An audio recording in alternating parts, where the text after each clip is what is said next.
안녕하세요. 드림포워드 코치연이 인사드립니다.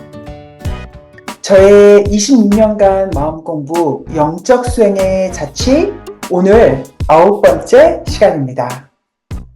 지난 시간에 이어서 제가 처음으로 마음공부를 접하게 된 제 개인의 마음공부 일기 시절 나머지 이야기 드릴게요. 즉 제가 2000년에 MBA 유학과정을 마치고 디트로이트에 있는 제너럴 모터스 본사에 입사하게 돼서 처음 7년 반 정도 생활하면서 마음 공부해가던 과정 말씀드릴게요. GM에 처음 입사하고 나서 정말 하늘을 찌르는 것처럼 행복했어요. 새로 시작한 일도 너무 재밌었고요. 상사나 동료들이 인품도 뛰어났고 업무적인 측면에서도 배울 게 너무 많았어요. 그렇지 않아도 일을 좋아하는 편이었는데 이렇게 환경까지 좋으니까 제가 정말 물 만난 고기처럼 미친 듯이 열심히 일을 하기 시작했어요. 그랬던 저를 굉장히 예쁘게 봐주셨던 당시의 부서장님께서 저의 미국 영주권을 지원해 주기로 인사부와 합의를 했다고 어느 날 알려주시더라고요.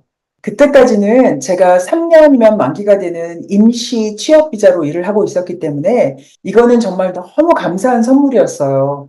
그러니 제가 GM에 대한 충성심이 하늘을 찌를 듯이 솟아올라서 더 열심히 일을 하기 시작했어요. 몇 년 뒤에 새로운 부서로 옮겨가게 됐는데 역시 거기서도 열심히 일을 했고 또 인정도 많이 받았어요.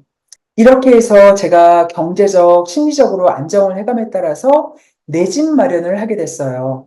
태어나서 처음으로 하는 가장 큰 구매 결정이었던 데다가 가족 없이 저 혼자서 하는 거기 때문에 사실 굉장히 어렵긴 했는데 제 직관을 따라서 마음에 쏙 드는 집을 잘 선택했고 그 이후에 아주 만족스러운 주택 소유자로서의 삶을 살아가게 됐어요. 한편 이렇게 일에 미쳐서 하는 처음 몇 년 동안은 스테디한 남자친구도 없었고 데이트도 별로 하지 않았어요. 미국 사람들, 특히 제가 살고 있는 미시간의 사람들 삶 자체가 굉장히 가족 중심이라서 아무 가족도 없이 싱글로 혼자 살아가는 게 사실 쉽지만은 않았어요. 하지만 제가 이전에 남자와의 관계에 심리적으로 많이 의존해서 살았다는 것을 알아챈 이후에 외롭다는 이유로 무조건 아무나 만나서 연애하지 말자라고 아주 단단하게 결심을 한 상태라서 언젠가 좋은 파트너를 만날 거야 라고 스스로에게 생각하면서 아주 담담하게 솔로 생활을 유지해 갔어요. 대신 당시 회사 내에서 그리고 회사 밖에서 만난 여러 국적의 친구들과 사귀면서 외로움을 달랠 수 있었죠. 이렇게 4, 5년 정도 시간이 흐르니까 제가 30대 초반까지 어둡고 우울하게 살았던 그런 삶에서 벗어나서 가슴도 펴지고 숨통도 좀 트이더라고요. 물론 회사 업무와 관련해서 계속 걱정, 근심, 조바심 이런 거 느끼기는 했어요. 그런데 이전처럼 거기에 찌들려서 살지는 않았던 것 같아요. 그렇게 해서 제 마음속에 있던 주름이 펴지고 나니까요. 한국 나이로 38살이었던 2005년경에 아주 좋은 사람을 만나서 연애를 시작하게 됐어요. 현재의 남편이 상대였답니다. 그러면서 제가 이전까지는 한 번도 경험해보지 못했던 아주 만족스러운 연애 과정이 시작됐어요. 제가 이전에 다른 영상에서요, 과거에 남자의 심리적으로 의존하면서 괴로워했던 상황, 그리고 그것을 깨달은 이후에 일부러 솔로 기간을 지내다가 현재의 남편을 만나서 연애하고 결혼하기까지 과정을 다룬 영상이 있어요. 관심 있으시면 이 아래 설명란에 링크를 달아 놓을 테니까 찾아보시기 바랍니다. 이렇게 새로 시작한 연애가 잘 진행되는 사이에 또 부서를 한두 번 더 옮겼고요. 그러면서 회사 경력도 이미 6, 7년 정도 쌓아지기 시작했어요. 이렇게 해서 여기저기서 인정도 많이 받고 제 스스로도 업무에 대한 자신감이 늘어가니까 이제 승진에 관심이 가기 시작했어요. 그런데 이게 맘대로 안 되더라고요.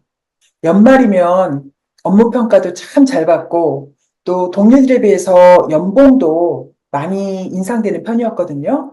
그런데 승진운은 따르지가 않더라고요. 주변에서 저와 비슷한 동기에 MBA를 졸업하고 회사에 입사한 친구들이 하나, 둘 승진하는 걸 보면서 점점 더 마음이 조급해지면서 나는 저 사람보다 더 일 잘하는데 아, 나 시켜만 주면 정말 잘할 자신 있는데 왜 안 시켜주지? 이러면서 기운이 빠져가기 시작했어요. 좀 더 어렵고 수준이 높은 도전 과제가 필요했는데 같은 레벨에서 업무 내용만 자꾸 바뀌니까 동기유발도 안 되고 점점 지쳐가기 시작했어요. 회사를 옮겨야 되나? 라고 생각할 만큼 마음이 착잡해져 가던 2007년 여름 어느 날 한국에 있던 언니가 당시에 한국에서 굉장히 유행하고 있던 시크릿이라는 비디오 얘기를 해주더라고요. 당장 그 비디오를 구해서 본 순간 제가 완전히 충격에 가까울 정도로 감동을 했어요. 그래서 막 허기진 사람처럼 또 비슷한 내용을 다룬 무엇이 없나 막 뒤져보다가 얼마 안 돼서 정말 엄청난 소스를 발견을 했어요. 시크릿 영화의 원래 소스를 제공한 사람인데요. 아브라함이라는 영적인 존재의 가르침을 채널링을 해서 그 내용을 전달해주는 에스더 힉스라는 미국 분이었어요. 그분의 가르침의 핵심은 끌어당김의 법칙이라고 할 수 있는데 그것의 아주 깊은 원리를 너무 명쾌하게 그리고 일상에서 적용하기 쉽게 잘 설명을 해주시더라고요. 영상을 통해서 그분의 가르침을 처음 접한 순간 제가 바로 저거야 하면서 눈물을 쭈루루루 흘렸던 기억이 지금도 생생해요. 앞으로 제가 살아갈 방향성과 방법을 너무 잘 제시해 주면서도 저하고 정말 결이 잘 맞는 안내자를 찾았다는 기쁨의 눈물이었어요. 너무 감사하게도 에스더 힉스가 그녀의 남편인 제리와 함께 책도 참 많이 출간했고 또 그동안 라이브 워크숍을 기록한 오디오 비디오도 너무 많더라고요. 그래서 그 책하고 오디오물들을 막 마구잡이로 구매를 해서 그 후에 정말 미친 듯이 아브라함의 가르침을 온몸으로 흡수해가기 시작했어요. 그랬더니 앞으로 제가 삶을 어떻게 살아가야 될지 알려주는 열쇠를 찾았다는 느낌이 들면서 가슴이 환해지고 다시 삶에 대한 희망에 부풀게 됐어요.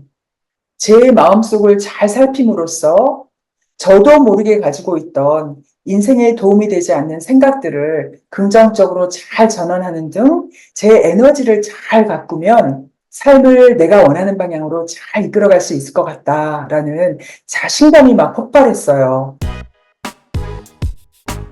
그렇게 그분들의 가르침을 폭풍 흡수하고 또 적극적으로 제 삶에서 적용하는 연습을 한 지 한 6개월 정도 됐을 때 삶에서 변화가 나타나기 시작했어요. 제일 먼저 회사에서 굉장히 좋은 일이 일어났어요. 2007년 연말 휴가를 보내기 전날 마지막으로 회사를 출근을 했는데 부사장님께서 사무실로 저를 부르더라고요. 한국의 GM 대우에서 중요한 프로젝트가 있는데 기획 업무를 할 사람이 필요해서 저를 추천했다는 거예요. 그러면서 저한테 갈 의향이 있냐고 물어보시더라고요. 그래서 제가 숨도 제대로 쉬지 않고 네네네 가고 싶어요. 가게 해주세요. 라고 서둘러서 대답을 했죠. 이렇게 외국 지사에서 일하는 게 많은 사람이 원하지만 아무한테나 오는 기회가 아니라는 걸 제가 아니까 마치 복권 당첨이라도 된 것처럼 너무 기뻤죠. 2007년 연말휴가를 마치고 2008년 1월에 회사를 출근하면 한국의 GM 대우로 바로 날아가야 되는 그런 일정이었어요. 이렇게 해서 제가 이 시기에 어떤 삶을 살았는지에 대한 얘기는 여기서 멈추고요. 제가 이때 마음 공부를 어떻게 했는지 조금만 더 말씀을 드려볼게요. 우선 책은 여전히 저에게 가장 중요한 마음 공부 방법이었어요. 영적인 가르침을 담은 책들을 혼자서 읽고 그것을 일상에서 계속 적용하는 것을 연습하는 그런 방법이었는데요. 그래서 주말만 되면 제가 서점에 가서 이런 영적인 내용을 담은 책들을 맨날 찾는 게 일이었어요. 그런데 안타깝게도 제가 2000년에 읽고 너무 감동했던 Conversations with God 같이 그렇게 좋은 책은 찾지를 못해서 조금 힘들었어요. 그러니 제가 2007년에 에스더와 제리 힉스의 수많은 책과 영상물들을 발견했을 때 얼마나 기뻤는지는 이루 말할 수가 없어요. 책 이외에도 이 시기에 계속 명상이나 절수련을 좀 하는 편이었는데요. 꾸준히 하지는 못하고 매일 들락날락 한 편이에요. 명상을 꾸준히 하고 싶은 마음은 간절했지만 몇 날, 며칠, 몇 주 정도 하다 보면 어느새 시들해지고, 그래서 그 다음에 어떤 큰 계기가 오기 전까지는 다시 이렇게 잡혀지지가 않더라고요. 한편 이 시기에 제가 추가하게 된 것이 연말에 긴 시간을 내서 영성 리트리트에 참여하게 된 거였어요. 강한 볼텍스 성지로 유명한 아리조나에 있는 세도나라는 곳에 가서 두 번에 걸쳐서 한 2주 정도에 거친 리트리트에 참여했었고요. 또 다른 해에는 위파사나 명상센터에 찾아가서 열흘 동안 무건 수행을 하기도 했어요. 이런 곳에 가서 집중 명상과 깊은 자기 성찰을 하고 돌아오면 최소한 한 달 동안은 아주 깊은 마음의 평화가 유지가 됐죠. 제가 이렇게 MBA 유학 시절을 포함해서 제 마음 공부 시기 10년을 통틀어서 제가 마음 공부에 투자한 시간을 한번 계산해 봤는데요. 총 시간은 한 3,400시간 정도, 하루 평균 1시간 정도 들였다고 할 수 있어요. 이 시간 계산에는 제가 책 읽기, 명상, 리트리트 참여 이런 것만 포함을 했고 제가 그것을 평상시 삶 속에서 적용하는 것은 포함을 시키지 않았어요. 또 같은 10년 기간 동안 제가 마음 공부에 투자한 것을 돈으로 계산을 해봤어요. 대충 미국 달러로 8,000달러, 한 달 평균 67달러 정도였어요. 여기에는 책이나 오디오 영상을 구매한 것에 쓴 돈과 또 여행비를 포함해서 리트리트에 참여한 금액이 포함되어 있답니다. 마지막으로 이 10년 기간에 제 의식 상태가 어땠는가를 한마디로 정리를 해보면요. 그 이전까지 제가 무의식에 이끌려서 살아왔다는 것을 처음으로 알아채고 제 마음속을 들여다보면서 생각 전환하기를 아주 적극적으로 연습하기 시작한 시기, 이렇게 정리할 수가 있습니다. 그럼 이로써요, 제가 제 마음 공부의 1단계 시기였던 1998년에서 2007년까지 이야기는 마칠게요. 다음 영상에서는요, 2008년에서 2017년까지의 10년의 시간, 제 마음 공부 2기 시절 이야기를 해드리겠습니다. 제가 2008년 1월에 GM 대우, 현재의 GM 코리아 사무실에 가서 일을 시작한 이후의 삶이 어떻게 펼쳐졌는지 궁금하시면 다음 영상을 기대해 주세요. 오늘 이야기도 도움이 되었기를 바라고요. 감사합니다. 라이프 코치 최연희였습니다.